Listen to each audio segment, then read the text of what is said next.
అందరికీ నమస్కారం. మన తెలుగు రాష్ట్రాలలో పెద్దల నుండి పిల్లల వరకు అత్యంత ఉత్సాహంగా ఇష్టంగా జరుపుకునే పండుగలలో సంక్రాంతి కూడా ఒకటి. ఈ సంక్రాంతి పండుగని ముఖ్యంగా 3 రోజుల పాటు జరుపుకుంటాం. ప్రతి ఏటా మన తెలుగు నెల అయిన పుష్యమాసంలో ఈ సంక్రాంతిని జరుపుకుంటాం. మొదటిగా జరుపుకునే పండుగ భోగి పండుగ. ఈ పండుగ రోజున చలికాలపు కష్టాలను, పాత సమస్యలను భోగి మంటల రూపంలో దగ్ధం చేసి కొత్త సంవత్సరానికి, ఉత్తరాయణ కాలానికి స్వాగతం పలుకుతారు. భోగి పండుగ రోజున చిన్న పిల్లలకి భోగి పళ్ళు పోసి వారిని ఆశీర్వదిస్తారు. భోగి రోజు సాయంకాలం వేళ బొమ్మల కొలువులు చేస్తారు. ఈ పండుగ రోజు వివిధ రకాల పిండి వంటలు చేస్తారు. ముఖ్యంగా నువ్వులతోనూ బెల్లంతో కలిపిన పిండి వంటలు చేస్తారు. ఇవి ఆరోగ్యానికి మంచిది.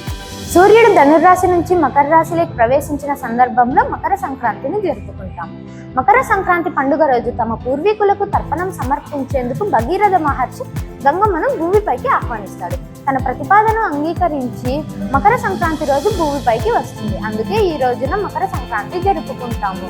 కోళ్ల పందాలతో, కొత్త అల్లుళ్లతో, కొంటె మరదళ్లతో, ఇంకా పిండి వంటలతో ప్రతి ఒక్కరి ఇల్లు పండుగ శోభతో వెలిగిపోతుంది. అంతేకాదండోయ్, హరిదాసు కీర్తనలు, గాలిపటాల సందడి, బసవన్న చిందులతో ఎంతో అద్భుతంగా, ఉత్సాహంగా మకర సంక్రాంతిని జరుపుకుంటాము. సంవత్సరమంతా రైతులు చేదోడు వాదోడుగా ఉన్న పశువులను దైవంగా భావించి వాటి కొమ్మలకు రంగులు వేసి గంటలు కట్టి పూజిస్తారు. కనుమ రోజున శ్రీకృష్ణుడు గోవర్ధనగిరిని ఎత్తిన రోజుగా కూడా దీన్ని భావిస్తారు. ఈ విధంగా సంక్రాంతి పండుగను జరుపుకుంటాము. గంగిరెద్దుల ప్రాముఖ్యత. గంగిరెద్దులు తెలుగు సంస్కృతిలో ఒక భాగం. ముఖ్యంగా సంక్రాంతి పండుగ సమయంలో ఇంటింటికి వచ్చి డూడు బసవన్నల నృత్యాలతో వినోదాన్ని పంచుతాయి. ఈ గంగిరెద్దుల వాళ్ళు సంచార జాతికి చెందినవారు.